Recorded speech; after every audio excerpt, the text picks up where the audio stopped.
Hey, Dustin Tibbetts here, financial advisor with Jazz Wealth Managers. How you doing today? Hope you're having a great day out there. This is our quick series called FinTips. We just teach you something new, maybe something more in detail, and then we do it really in a short way and get out of your way so you can get back to keeping your dough straight and get on to other things you enjoy.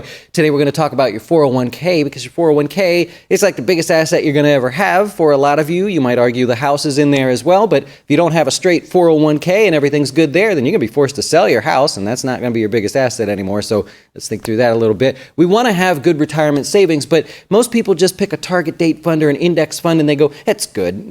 That's fine. Everybody says buy that, just buy that. Well, in every case, can you do better? And since I can't tell you guys publicly exactly what to do, I'm just going to show you some of the things we do for our customers here and try to give advice that way without getting in trouble by the SEC. So today we're going to take a look at Victor and Karen. They came to us, new clients of ours. And they have a 401k, Karen does, and it's very sizable 401k. And what's happened is now they've decided that they're just 3 to 5 years away from retirement, and they want to start making sure that they have about a 60-40 split in terms of stocks to bonds. So we took a look at their portfolio. They're taking an extreme amount of risk, but let's dive in here and just kind of go over it as we talk.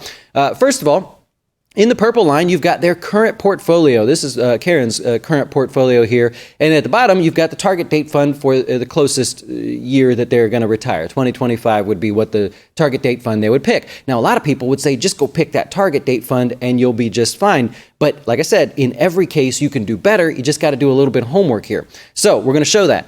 If Victor and Karen were to choose the target date fund, what I want you to notice is, first of all, the key word, volatility.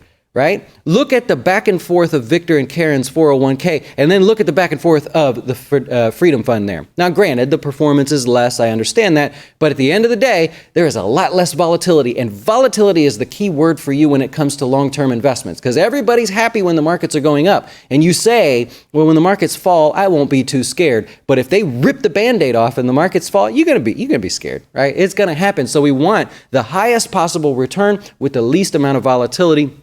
I'm going to start covering that more and more here. But anyways, so we want to know, can we just choose the target date fund here? The target date fund has about 60% stocks and 40% bonds, believe it or not, this Fidelity Freedom. Let's see if I can go in here and take a look. Here is here we go.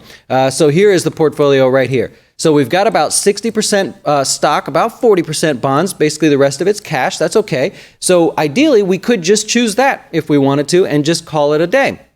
Well, here, let's try to play a little game here. Any advisor should take time to dive through the different investments and see what it is that they can do, if they can improve on it. What I would like to do here is I would like to not sacrifice returns if possible. So if we go back here for just a second, we've got great returns here for Victor and Karen. All I want to do is try to keep the same returns of a really kind of aggressive growth portfolio, but still give them the 60-40 split. And I also want to reduce the volatility if at all possible. To do that, we've got to build a portfolio for them. So I'm going to go over here and we're going to say, okay, this is what they currently have. All right, this is their existing, what you saw in a previous chart performance-wise. Now we're digging in deeper. They've got a dividend yield 1.97% if we'd like, or if we can. We don't want to give up too much of that if that's possible. Expense ratio, 0.13. It's next to nothing. If possible, we'd like to keep it that way. We don't want them to pay more. Now, max drawdown, looking back over 10 years, what's the worst they had to suffer by holding this portfolio? It is 20%. Keep in mind, we've been in an extremely strong bull market. That 20% pullback came actually, I bet you it came, well, I don't know where it came actually, but 20% over the last 10 years. And the annualized average returns here come out to 7.5%. So what we're trying to do now is say, hey, we don't want 97% stocks. We want 60% stocks, 40% bonds, but we don't want to give up returns. We'd like to reduce the drawdown if we can. This is basically the volatility of the portfolio. We'd like to keep that lower if possible. We want the dividend yield to be the same and expense ratio to be as lower as possible. Now, it's going to look like, voila, I made all this happen, but in reality, we put a little effort into this. This is what I'm suggesting to them here. So now, I'll show it in a second, but we've got 60% stocks almost. We got about 38% bonds, a little bit of cash in there. And what we were able to do is reduce the volatility, nearly cut the damn thing in half. So the overall volatility of this portfolio is about half of what it was before. Remember, it was pretty volatile. Go back to that chart over there. Remember, you got a pretty volatile portfolio, and if the markets get a little choppy here, they know they're going to be sitting through a little bit of pain. Anyways, So we've reduced the volatility. We had to give up a little bit on the dividend, but look, we made up for it with the expense ratio by just allocating a little bit differently there so that our total expense ratio is actually lower. So all in all, net's a positive there for them. Lowered the volatility. Max drawdown, the worst that they had to suffer over the last 10 years, would now be 11% versus 20%. That's probably to be expected, right? Because it's a 60-40 split. But look at that. The average returns, annualized, right? Yearly returns on average. Basically the same. So we're able to generate the same return, right? I'll go back over here. They were at 759, right? I'm going to call that the same. It's a little bit better, but basically the same there. It just depends on how far you look back, actually.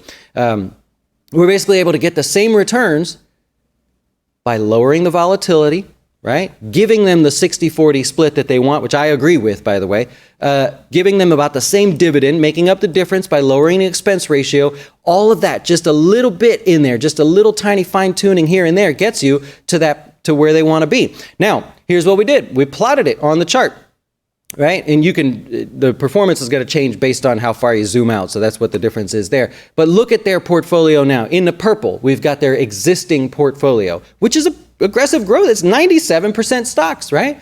Now we go down to 60% stocks, 40% bonds. Look what happened here. It's all basically the same performance-wise, but look at that orange line. It's a lot smoother, right?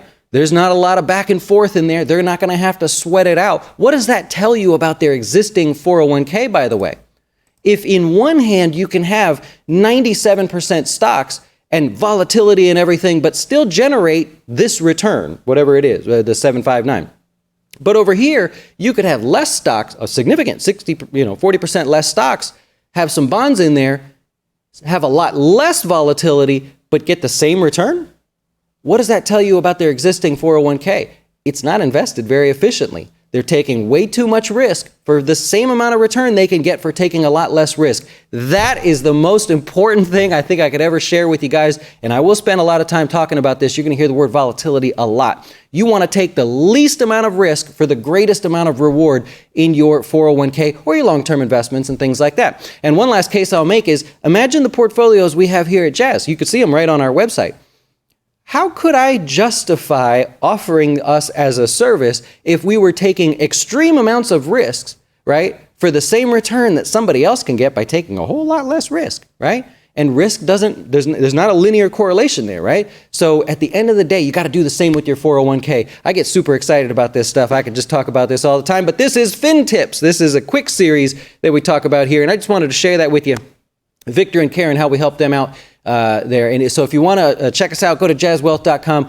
We manage IRAs, Roth IRAs, long-term investment accounts, but we help you with your workplace plans. That's really important there. We want to tighten all that up as well. What a difference this is going to make that Victor and Karen now, if they're about to retire within this 3 to 5 year window, then the markets start to crater a little bit. They know that they're going to lose a lot less than what they were going to see their existing portfolio pull back, and I love it.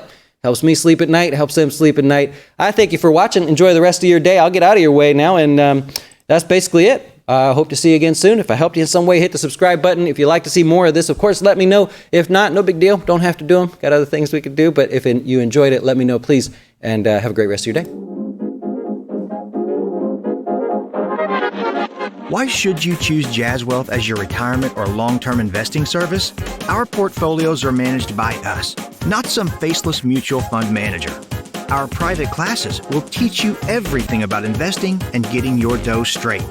Best of all, our fiduciary standard means your best interest comes before ours.